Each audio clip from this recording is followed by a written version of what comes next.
dites que le racisme est une construction. Est-ce qu'on peut dire que le partage est une construction aussi, la construction d'un désir commun? Ben, complètement, c'est-à-dire que, encore une fois, je pense que, qu'on le veuille ou non, on partage avec les autres. Parfois sans se rendre compte, parce que beaucoup prennent, par exemple nous, comme nous sommes enfants, nous prenons, qu'on le veuille ou non, de nos parents, de nos rencontres, de l'école. Mais c'est vrai qu'effectivement, pour qu'il y ait un partage équitable, il faut qu'il y ait toute une éducation et toute une volonté de construire quelque chose en commun. Et quand on a une idée du commun, c'est beaucoup plus facile d'accepter le partage. Parce qu'en règle générale, il y a des personnes, quand on leur demande de partager, on a l'impression qu'ils perdent quelque chose. En fait, non, c'est qu'ils mettent au service du commun. Et je pense que c'est ce qui est important à faire passer comme message. Évidemment, la reconnaissance de la différence est aussi le terreau du partage. On ne peut partager que quand on sait qui on est et qu'on a quelque chose à donner. Mais effectivement, c'est vrai que pour partager plus facilement, c'est reconnaître l'autre en nous-mêmes. Et pour cela, c'est prendre conscience qu'est-ce que c'est être humain. Qu'est-ce que c'est être humain? C'est justement, encore une fois, être en lien avec les autres et s'enrichir des autres. Parce qu'encore une fois, les choses que nous pouvons penser, que ce soit vous ou moi, c'est parce qu'on l'a quelque part pris auprès d'autres personnes. Et donc je pense qu'effectivement, reconnaître la différence, c'est fondamental.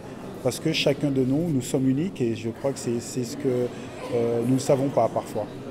C'est le travail que vous faites avec votre fondation? Oui, avec la fondation, ce qu'on essaie de faire, c'est expliquer que les préjugés qui traversent nos sociétés sont tout à fait compréhensibles. Parce que l'égalité est une idée très jeune encore. C'est-à-dire l'égalité entre les personnes selon leur couleur de peau. C'est quelque chose de nouveau. Je dis souvent que dans les années 90, il y avait l'apartheid.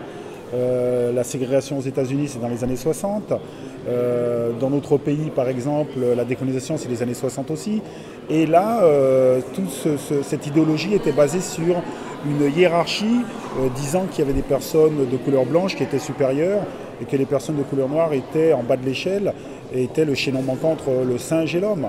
Et je crois que toutes ces hiérarchies doivent être déconstruites.